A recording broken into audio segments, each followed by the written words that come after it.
안녕하세요. Respiratory Therapist 써니입니다.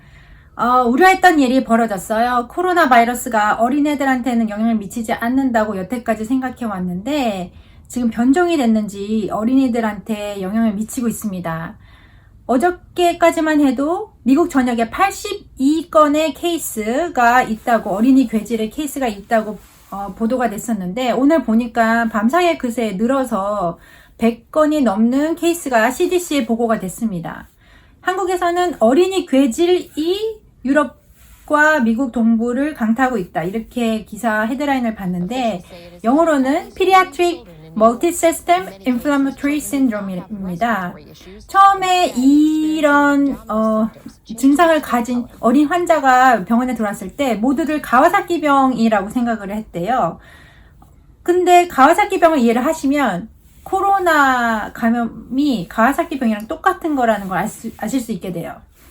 가와사키 병은 사실 0세에서 5세 사이의 어린애들 주로 일어나는 그런 염증 반응, 그런 병입니다. 가와사키는 이름 모를 바이러스가 어린이 몸에 들어가서 엔도텔리엄을 공격을 하는 거예요. 엔도텔리엄이라는 거는 우리 몸의 혈관 안쪽과 모든 장기의 내부를 감싸고 있는 조직을 엔도텔리엄이라고 합니다. 내피라고 하더라고요. 이 내피는 혈관 안쪽, 장기 안쪽을 매끄럽고 부드럽게 만들어주는 역할을 하거든요. 원인 모를 바이러스가 어린이 몸속에 들어가서 내피를 공격해서 내피에 염증을 만들게 합니다. 염증이 생기면 어떻게 되죠? 염증이 생긴 부위가 붓고 그 다음에 딱딱하게 변하게 되죠. 그러면 생각해 보세요. 일단 혈관을 예를 들면 혈관 안이 붓고 염증이 생겨서 늘어나고 딱딱해지면 만약에 그 혈관이 심장 안에 있는 혈관 중에 하나다라고 생각해 보시면 바로 심장마비죠.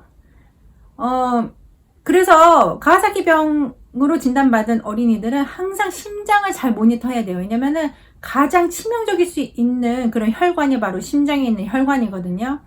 단지 심장에 있는 혈관뿐만 아니라 온몸에 있는 전신의 그런 장기 내부와 혈관 안에 염증을 일으키기 때문에, 그래서 겉으로 보이는 증상은 rash, 얼굴에 이제 뿔긋뿔긋한 반점이 생긴다던가 온몸에, 아니면은 눈 아래 흰자가 빨갛게 터진 것처럼 보인다든지, 이런 말초, 손끝, 발끝 이런 것들이 이제 다 부풀어 오르고 그런다든지 하는 건데, 사실 이거 코로나랑 똑같은 거예요. 지금 사람들이 생각할 때는 코로나 바이러스는 숨을 못 쉬는 병 아니냐, 폐렴을 일으켜서 숨을 못 쉬는 병이 아니냐 이렇게 생각하시는데, 네, 맞습니다. 근데 그 폐렴을 일으키는 가장 그 기본적인 메커니즘 자체가 뭐냐면 코로나 바이러스도 똑같아요. 엔도텔리엄을 공격하는 거거든요. 엔도텔리엄, 내피를 공격하는 거예요. 근데 어른들은 폐 안에 있는 내피를 공격하기 때문에 폐렴이 나타나서 눈으로 봤을 때 가장 시급해 보이는 문제가 폐렴, 숨을 못 쉬니까 헐떡거리니까 그게 이제 가장 큰 증상으로 보여지지만, 사실 코로나 환자들 계속 지켜보시면 폐렴으로 숨을 못 쉬지만 사실 그 안에 정말 조용한 사일런스 킬러인 키드니, 심장까지 공격을 합니다.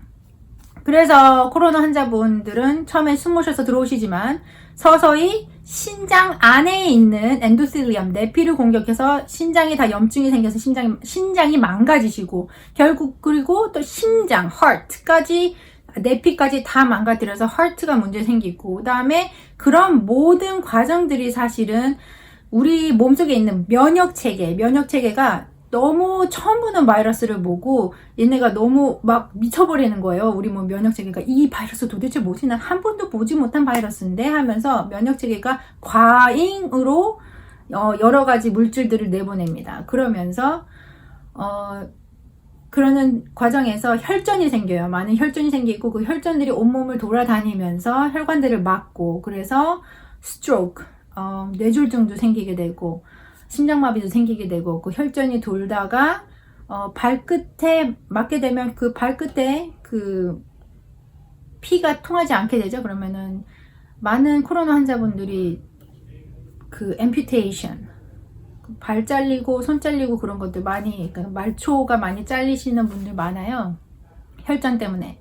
그런 것들이 사실 가와사키랑 코로나랑 모든 병의 미케니즘, 그게 모든 게 똑같습니다. 바이러스가 들어와서 엔도실리엄을 공격해서 염증을 군데군데 다 온몸에 다 일으키는 게 가와사키랑 코로나랑 같습니다. 정말 무서운 병이죠. 너무나 지금 빨리 어린이들한테 퍼지고 있어서 저도 지금 아이를 둔 엄마로서 너무 걱정이 많이 돼요. 어떻게 이걸 예방할 수 있을까 생각을 하면 사실 여태까지 저희가 해왔던 거랑 크게 다르지 않은 것 같아요. 더 이상 뭘 할 수 있겠어요. 손 잘 씻고, 정말 귀가 따갑게 들은 얘기지만 손 잘 씻고, 그냥 사람 많은 데 가지 않고, 그거 말고는 어떤 방법이 있을까? 그냥 바이럴 인펙션이거든요.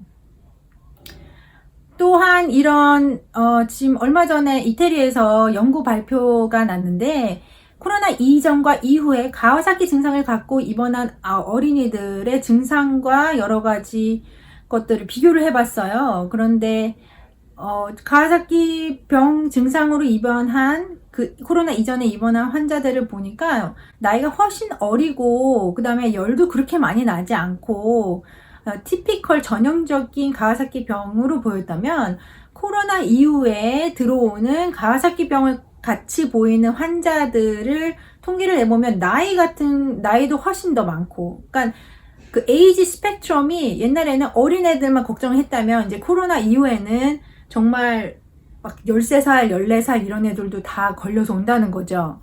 그리고 열도 훨씬 높은 열이 나고 104도, 105도 페렌하이트로요. 그러니까 38, 9도 이상 계속 정말 하이 피버가 계속 나는 게 그 특징이라고 하더라고요. 그래서 지금 가와사키 병처럼 보이는 아이들을 코로나 검사를 해봤더니 60%가 코로나 양성 반응이 나오고 40%가 항체가 있다고 하더라고요. 그 말인즉슨 다 코로나랑 관련된 그런 증상이라고 할 수 있죠. 사실 어른들에게 보이는 염증 반응이 비슷해요. 지금 아이들한테도 똑같이 보이고 있는 것 같아요.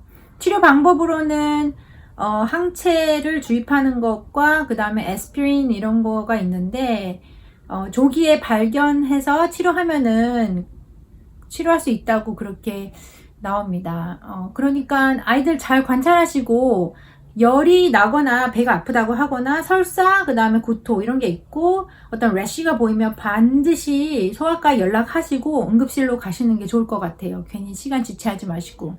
요즘에 응급실에 사람이 많이 없거든요. 코로나 환자들이 숫자가 많이 줄어서 응급실 가셔도 코로나 걸리실 그런 걱정 안 하시고 가셔도 될 것 같아요. 요즘에 사람이 많이 없어요.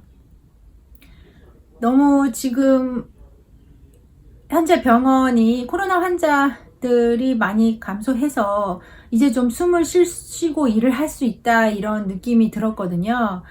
그런데 정말 이제 숨 좀 돌릴만 하니까 다시 어린이들한테 이런 일이 있다고 하니까 너무 막막해요. 막막하고 이게 언제 끝날지 모르겠고 지금 미국은 다시 경제 오픈한다고 그러고 있거든요.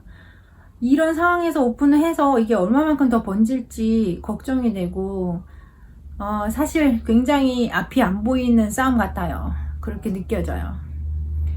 네, 그러면 궁금하신 점 있으시면 코멘트에 달아주시고요. 저는 또 다음 편에 찾아뵙겠습니다. 감사합니다.